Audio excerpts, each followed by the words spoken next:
namang bumangon ng hampas lupa kahit labag sa loob niya. Resume na nga ng klase ngayon, kaya naman walang ibang choice ang hampas lupa kundi gumising ng maaga. Hello mga lablab! Dahil nga may pasok na naman, tara at samahan niyo akong asikasuhin ng aming mga estudyante. Pagkasalang ko nga ng takore, ay dumiretso nga ako dito sa tindahan para kunin yung mga gulay na binili ko kahapon, tapos manguha na rin ng ibang mga sangka. Pagkababa ko nga dito, sakto naman at may tinimpla ng kape si Chamili, kaya naman sabi ko, makikihigop lang muna ako, pero parang gusto ko nang ubusin. Igigisa ko na nga lamang yung sayote na nabili ko kahapon, kaya naman nanguha nga ako ng giniling na dilata para kako yun na nga lang ipanglalahok ko. Bago nga ako lumayas dyan, ay talaga namang nagpahabol pa ako ng higop ng kape. Nagising na nga rin pala itong isa kong pamangkin at sasama na nga daw siya sa akin sa bahay, kaya naman ayan nga't pinagbitbit ko na ng kaldero. Pagkabalik ko nga sa bahay, sakto naman at kumukulo na nga itong tubig na isinalang ko. Kaya naman pagkasalin ko noon ay inintindi ko naman nga itong bigas at kako'y magsasaing na muna ako. Habang nakasalang yung sinaing ay inintindi ko naman nga itong itlog na ipanguulam namin ngayong umagahan. Tapos itong bata naman sa tabi ko abay nangungulit na at gusto na nga daw uminom ng Milo. Kaya naman sabi ko sa kanya ay saglit lang naman at nag-iisa lang ang katawan ng tiyahin mong maganda. Ala, bakit naman nagbuhat ng sariling bangko? Habang niluluto ko nga itong itlog, sabi ko sa mga pamangkin ko, magsikapin na muna sila at balata na nga nila yung sayote at yun na nga lang kako yung ipambabao nila sa school. Abay hindi nagsisikilos agad. Inantay talaga muna nilang maging rapper ako bago sila magsigalawan dyan. Kaya naman kay aga-aga ay napakadaldalang hampas lupa. Sino ba naman ang hindi magiging rapper? Ay kung makikita mo yung mga pamangkin mo ay parang laging nagre-relapse. Kulang na nga lamang patugtugan ko sila nung sino nga ba siya sa puso mo? Parang talaga namang damang-dama nila yung pagiging tulala nila. Tignan nyo nga at ang ending, ako pa rin yung nag-intindi ng sayote. Ako na nga lamang ang naghiwa ng sayote kasi mamaya may magre-reklamo na naman na late na daw siya tapos hindi na nga mag-aalmusal. Abay konsensya ko na naman kung pumasok yung mga pamangkin ko na walang laman yung tiyan. Pagkatapos kong hiwain yung sayote ay pinagsano ko na nga itong anak ko at itong isa kong pamangkin ang almusal nila. Tapos kinuha ko na nga rin itong si Aling Maliit, gawa ng iyak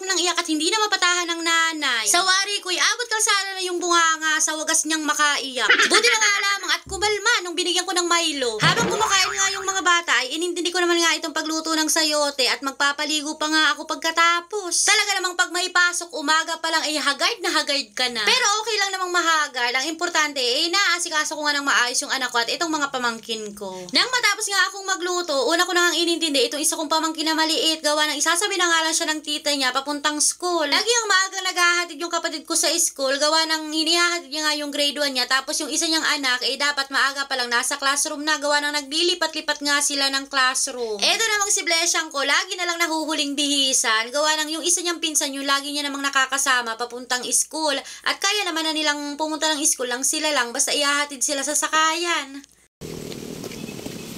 Dali, lakaw. Bye! Bye-bye! Bye-bye! Bye-bye!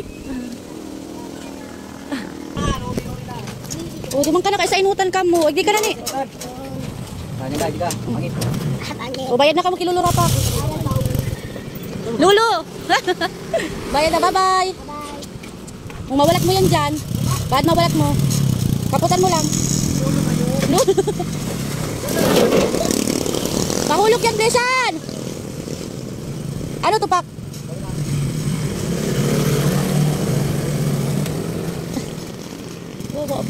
Mahulog yan ha, kaputan mo lang yan. Pagkatid ko sa mga bata, di nakahinga-hinga ng very late ang hampas lupa. Gawaing bahay na naman ang iintindihin ko, kaya naman ayan at nagalmusal na muna ako para naman may lakas, ano? Yun lang muna for today's video. Huwag niyong kalimutang i-like at i-share ang video na ito, tapos pa-follow din ang ating page, ano? Salamat!